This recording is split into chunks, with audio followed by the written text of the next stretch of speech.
Safia. I'm Celeste, and we're here with the Kraft Global Fellowship, which is funded by Mr. Robert Kraft for Columbia University students to go and travel the world. We're in Jordan right now, and we will be taking you guys along as we explore Jordan through an intercultural and interfaith lens. There are 10 of us, and you'll get to know us through the coming videos, so make sure to subscribe and follow our Instagram as well for all the upcoming content. Stay tuned. Hello, how are you doing? My name is Jamal. I'm a tour guide for the sweet people right here. And can I get started now? Yeah. Okay. So we are in Citadel in downtown, in the top of mountains, 850 above the sea level. And this place, it's been occupied by many civilizations. This is in the Greek time. Then after the Greek, we have the Roman. Then after this Roman time, we have the Byzantines. As I told you, Byzantines, they are the same people, but when they join Christianity, they become Byzantines. From 635 AD, this is the when Islam came. There's a new era, which is the last one. As you see, the first family was Umayyad. Also, I want you to focus on this family because we are going to see one monument belong to this family, Umayyad. Then after that, you see Abbas, Fatimids, Ayyubids, Mamluk, and the last one, Ottomans. The Ottomans, the Turkish, they started from this time, 500, until, but the number is missing. It should be 1917. We're here at the Temple of Hercules. Greek times.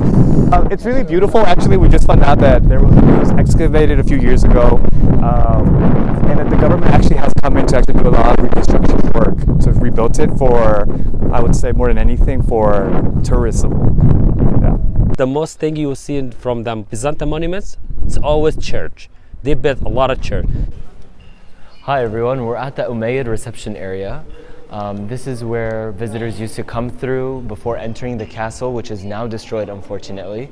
They've recently renovated this, so as you can see, some of the work, some of the Persian wolves of the teeth are beside older teeth, as you can see. I think it's very inspiring. It's a very cool area. I really like the mesh of like the modern and then the ancient. Hey everyone! So this is the amphitheater. It is from the Roman times. This is actually the largest theater in all of Jordan, and apparently it's still in use today. So they have festivals here, and some of the largest singers in the Arab world come here. This area is very strategic area, right? Important. Whole Middle East, it's very, very strategic area. They were all one country. Long time ago, they were all one country. They call it Middle East. Hello vlog. I realized that I completely forgot to update you as to what we were doing next. After the Citadel and Amphitheater and a really delicious lunch, we went straight to the Columbia Global Center in Amman, which is in a very beautiful building, and ended up meeting with not only the Columbia team in Amman, but also with the leader of some NGOs. So let's find out how that went now. Hi, my name is Crystal Cooper, and I am the Deputy Country Representative of the Global Green Growth Institute here at the Jordan Country Office. I'm also a very proud Columbia alumni. I am most proud of a new co-developed project with the EU, UNIDO, and GGGI, my organization, which is the Petra e-mobility and e-bus project. This project will help bring electric buses to Petra to move around the city and increase access in a sustainable way to the archaeological site. Alice, what are you reading? Each of the independent global centers, I think there are now 11, write something about Columbia University's relationship with their local region. There are a lot of manuscripts that are like called hidden in the archives within Butler Library, but we as Columbia University own these manuscripts, but so many of us that engage with them can't actually speak Arabic. Is it even possible to own a book that you can't read? Is that then your ownership, or whose ownership is that? You're eating animal crackers. I am, yes. Yeah, and what else was the highlight of today? Too much pressure. I really enjoyed the Citadel. Yeah. Nice. The walking tour was really nice. The Roman amphitheater was pretty great. And getting to be with all of you guys. Hi, my name is Ruben. I I'm the mascot for this trip.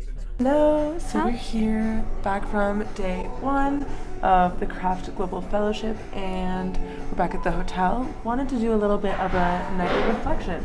So we're going to do a little bit of a Q&A format where I ask Safia some questions and then maybe she shoots me a question or two, talk about what we learned. So with that said, Safia, what have you learned today that struck you as particularly interesting? I think the conversation that we had with Crystal Cooper earlier was really interesting. Crystal was talking to us about how in the communities that they work in, not only Jordan, but all over the world, they evaluate first, what are existing efforts and what measures are already in place, and then they try to analyze specific communities' capabilities. This is sort of demonstrative of this form of ideation and problem solving for the goal of innovation, and it recognizes that there really isn't one solution to a problem because problems will affect different communities in different ways. It's really an attempt to, rather than follow in the footsteps of Western nations, it's really a process of defining goals basically that are more ambitious than the ones that came before, and really paves the way for a form of innovation which can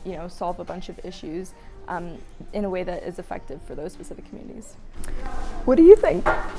So I actually think that GGGI actually sort of accounts for the need for environmental safety, but also the need for developing countries in particular to just simply develop and get the basic needs like electricity, water. Those two things are not 100% compatible. So I think along the lines of assessing the needs of the community there and what they already have, the way that they can build in solutions for the long term for sustainable growth and green investment is very interesting. So you don't necessarily need to start off by creating a green industry in a place that lacks the basics to even, have that. You can actually start with natural resources that maybe aren't the friendliest, but get that country to the first, check mark, like having the basics. And then from there, you can sort of have it already built in from the very beginning that you will shift to those sustainable technologies over time. Because we've seen countries develop in a way that isn't environmentally friendly, and we know that it's not possible to do the complete opposite yet, but we can still start somewhere. And I think it's really interesting to think about planting the seed initially with any type of intervention or innovation that you want the ultimate destination to be one that is sustainable. And so really innovating in a sustainable manner and getting people to think in a way that's sustainable allows for that growth to happen more naturally in a way that is supported by the communities that are going to, implement that change.